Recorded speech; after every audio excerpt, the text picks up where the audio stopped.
পরে ৫ ছক্কা, তবুও হলো না শেষ রক্ষা।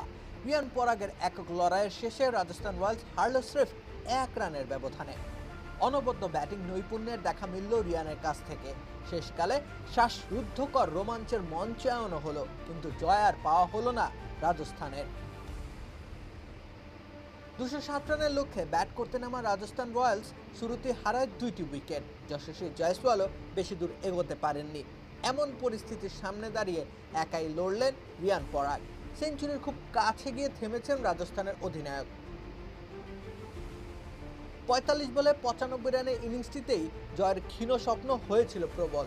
তবে রিয়ানের ছক্কা ঝড়ে ম্যাচের মোমেন্টাম পুরোপুরি ঘুরে গিয়েছিল মঈন আলীর এক ওভারে। দ্বিতীয় বলে স্ট্রাইক প্রান্তে যাওয়া রিয়ান টানা ৫টি ছক্কা হাঁকান মঈনের বলে। তার এই প্রতাপ থেকে বাঁচতে ওয়াইড বলও করেন মঈন আলী, কিন্তু তাতে লাভ হয়নি। শেষ বলেও ছক্কা হজম করতে হয়েছে তাকে। সুস্বাদু বাদাম দ্রুত বেশ কয়েকটি উইকেট হারানো রাজস্থান ম্যাচে টিকে ছিল রিয়ানের ব্যাটে। ৬-৪ ও ৮ ছক্কায় তার ২১১ স্ট্রাইক রেটের ইনিংসটি কলকাতা নাইট রাইডার্সের গলার কাঁটায় পরিণত হয়েছিল।